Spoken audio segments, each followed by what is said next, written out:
आमचा गट क्रमांक 4 आमच्या गटातील आदर्श व्यक्ती आहे जे सर्वांचे परिचयाचे आहे आणि आपल्याच गावातील आहे, ज्येष्ठ नागरिक म्हणून ओळखतो सतीश दादा वडवी। त्यांच्या आदर्श व्यक्ती म्हणून का घेतलं त्यांनी, तर त्यांनी आपल्या गावात सरपंच पद भूषविलेले आहे, नंतर सभापती पद पंचायत समितीला भूषविलेलं आहे, नंतर जिल्हा परिषद सदस्य म्हणून जिल्हा परिषदेला सुद्धा हे कार्य पदावर राहून त्यांनी कार्य केलेलं आहे। तर त्या कार्यात असताना त्यांनी आपल्या गावासाठी आपल्या समाजासाठी बरेच काही केलेले आहे। तर त्याची पुढील माहिती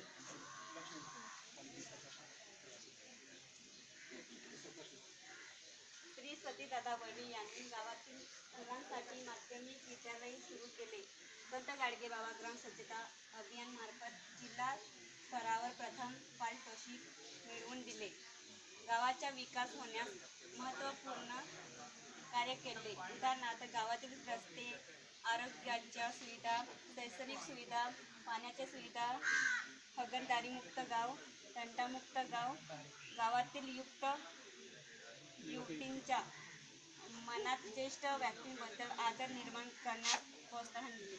म्हणजे याचा अर्थ आहे की सतीश दादा वडवी यांनी गावातील मुलांसाठी माध्यमिक विद्यालय सुरू केले। हे माध्यमिक विद्यालय आपले माजी नंदुरबार जिल्ह्याचे पालकमंत्री पद्मकवजी वडवी यांनी सुरुवात केली, पण त्यांच्या आपल्या गावातील मेन ज्येष्ठ व्यक्ती होते आणि त्यांचेच कार्यकर्ता म्हणून सतीश दादा वडवी त्यांच्या नावाने त्यांच्या सचिव पदी ठेवून त्यांनी माध्यमिक शाळा आपल्या गावातील मुलांसाठी माध्यमिक शाळा सुरुवात केली। नंतर संत गाडगेबाबा ग्राम स्वच्छता अभियान 2004 साली ते जेव्हा जिल्हा परिषद नाही आपले सभापती होते, पंचायत समितीचे सभापती असताना 2004 साली आपल्या गावाला ग्राम स्वच्छता अभियानात जिल्हा स्तरावरती प्रथम पारितोषिक मिळवून दिले होते। नंतर त्यांनी गावाच्या विकासात महत्त्वपूर्ण कार्य केले। म्हणजे आपल्या गावामध्ये एक वेळ होती तेव्हा पाण्याची सुविधा कमी प्रमाणात होती, रस्ते नव्हते, काही दळणवळणाची सुविधा नव्हती, त्याच्यामध्ये त्यांनी फार मोलाचे कार्य केलेले आहे। उदाहरणार्थ दिलं आहे तिथे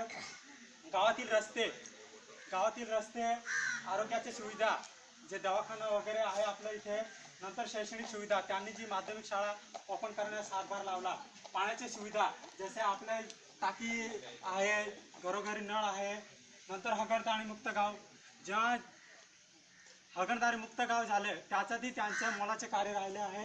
नंतर तंटामुक्त गाव